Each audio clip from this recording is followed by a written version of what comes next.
Polls close in 1 hour, and shortly thereafter, we will have an answer to the most expensive congressional race in history. And this is only a primary. And that's because the Democratic Party is at war with themselves over Israel.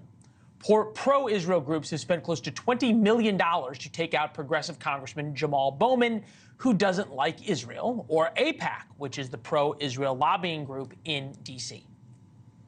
We are going to show AIPAC the power of the South Bronx. Never mind that he doesn't even represent the South Bronx, but they're going to show the power.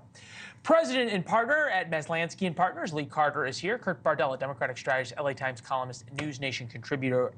If Bowman gets shellacked tonight, even if he loses incumbent congressman, is that going to put the White House, A, on notice? B, is it going to give them more freedom to tell the pro-Palestinian, Hamas adjacent, whatever you call them, wing of the Democratic Party, to kiss off?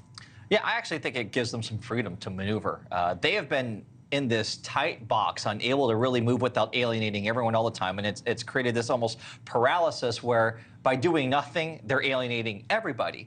And so a loss like this from an incumbent member who has been that out front and that incendiary, I actually think that gives the White House a little bit more political cover, at least, something that they've desperately needed this entire time.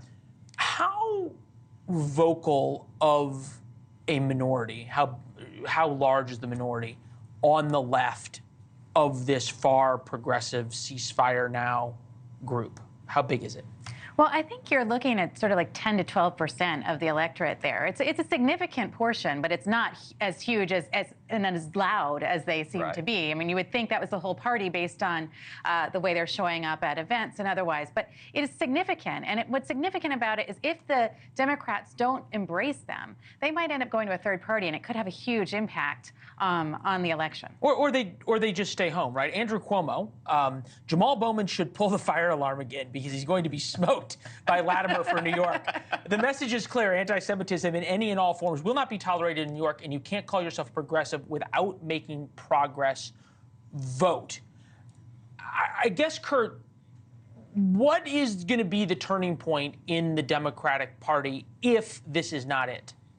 Oh, if this isn't it, if this doesn't wake up this is where Democrats be their own worst enemy, right? You have a politically unpalatable situation, incredibly unpopular. One of your own members goes down because of it. And if that doesn't wake you up and go, hey, this isn't good politics, no matter what you think about how this should all end in the Middle East, this is terrible politics, and all we're going to accomplish by doubling down on that is losing our own supporters and our own members in Congress, our own voice.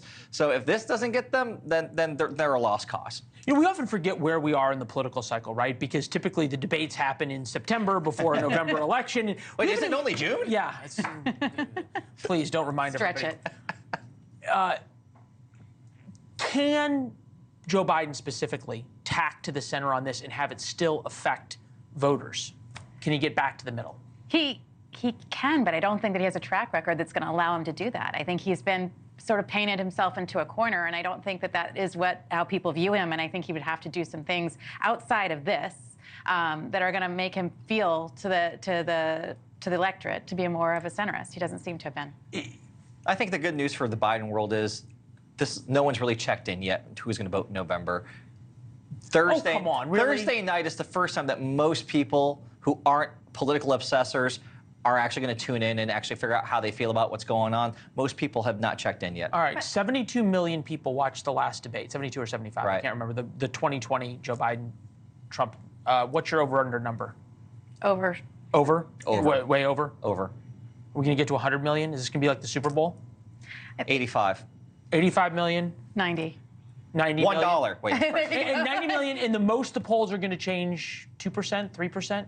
I think the most will change. Exactly. The polls aren't going to move a ton based on this, but here's what's so important is that people have a lot of doubt about Joe Biden right now. He could give them benefit of the doubt if he performs well, and I think it's really most important for Biden them. has more to lose. Yeah. Thanks for watching. Go to joinnn.com to find NewsNation on your television provider.